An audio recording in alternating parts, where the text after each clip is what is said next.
There's a few more ingredients that I'd like to add to this mix, and that would be the use of more perennials. Less and less tillage, more and more perennials. The perennials that I'd like to add would be more and more of the clovers and alfalfas. I would also, in every little draw, in every small valley, I would like to have a small pond. I would also like to have a savanna of fruit and nut trees. I'm really a big fan of chestnuts, hazelnuts, apples, and pears.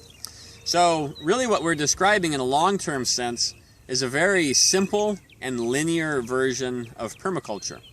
So in that, we would have the savanna ecosystem, not an orchard.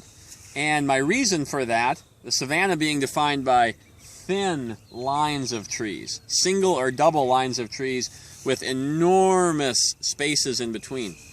The spaces in between could be described as meadows or glens, and the reason that I want those is so much more biomass comes off of meadows than forests.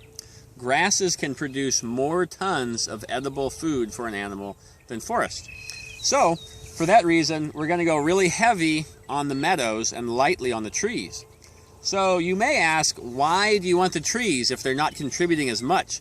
Well, they're certainly contributing something. Everybody likes diversity. Diversity is good. So if we have chestnuts, hazelnuts, apples, and pears in staggered successions, and we have them in lines, then they'll probably produce enough to be worth harvesting by the animals.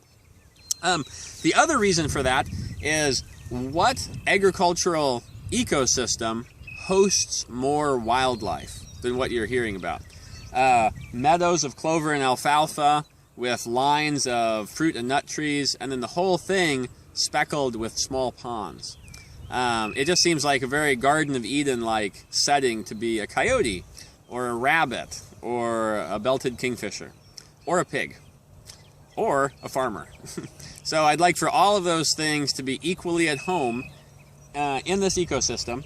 And what I feel like that will create is a very wildlife-friendly, a very watershed-friendly, a very farmer-friendly, and lastly, a profitable way of raising livestock in a way that takes care of the earth.